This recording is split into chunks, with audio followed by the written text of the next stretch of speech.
எல்லாருக்கும் வணக்கங்க. இப்போ வந்து முட்டை பர்கர் தாங்க செய்ய போகிறேன்.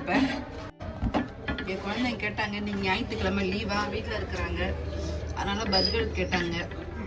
நமக்கு தெரிஞ்ச பர்கர் பாருங்க. பன்னு வாங்கிட்டு வந்திருக்கேன். பன்னு வாங்கிட்டு வந்து கட் பண்ணி வச்சுட்டேன். ஒரு பர்கர் 100 ரூபாவும் அங்கே கடையில் கேட்டேன் 100 ரூபான்னாங்க. அதான் சரி வீட்டில் செஞ்சு தரேன் வாங்க சொல்லி எடுத்துகிட்டு வந்துட்டேன். பன்னு வாங்கிட்டு வந்து இதை கட் பண்ணி வச்சுருக்கேன். பாருங்க மசாலா, அதுக்கு முட்டை மசாலா, அதில் பொறுத்துக்கு மசாலா, மயோனிஸ், சீஸ், இது சீஸ். இப்போ நம்ம ஸ்டைலில் பர்கர் செய்யலாம். வந்து இதில் கொஞ்சமாக வெண்ணெய் தடவிக்கலாம். வெண்ணெய், நெய் எதுனாலும் தடவிக்கிங்க நீங்கள். நான் கொஞ்சம் நெய் ஊற்றிருக்கேன். இந்த பண்ணை போட்டு டோஸ்ட் பண்ணிக்கலாம். இந்த டோஸ்ட் பண்ணிவிட்டு இதில் மசாலாலாம் வைக்கலாம். சிம்பிளான பர்கருங்க. நம்ம வீட்டிலே செஞ்சு பிள்ளைங்களுக்கு கொடுக்கலாம்.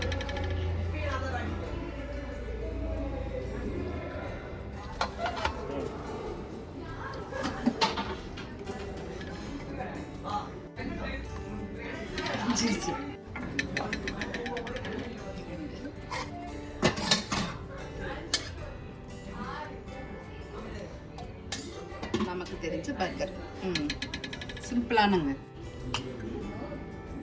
கொஞ்சமாக மைனஸ் தடவிக்கலாம்.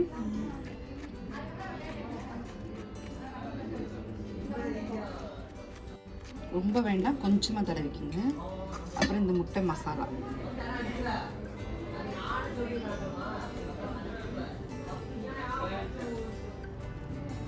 முட்டை மசாலா, இந்த வெங்காயம், தக்காளி, கேரட்டு, நம்மக்கிட்ட என்ன காய் இருக்கோ அந்த மசாலா போட்டு செஞ்சுக்கலாம். நான் கொஞ்சமாக தான் செஞ்சுருக்கேன். நான் இது பாருங்க, வீட்டில் 2 கேரட் இருந்துச்சு, அதை போட்டு முட்டை போட்டு வெங்காயம் தக்காளி போட்டு செஞ்சு வச்சுருக்கேன்.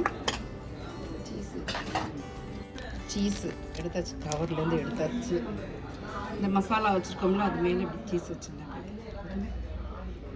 இப்படி வச்சு இந்த பண்ணை இப்படி மூடிடலாம்.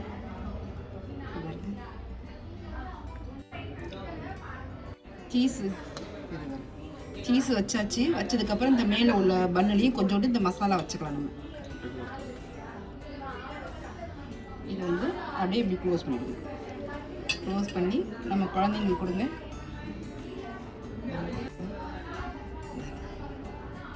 முட்டை சீஸ் பர்கர், முட்டை சீஸ் பர்கரா, முட்டை சீஸ் பர்கர்.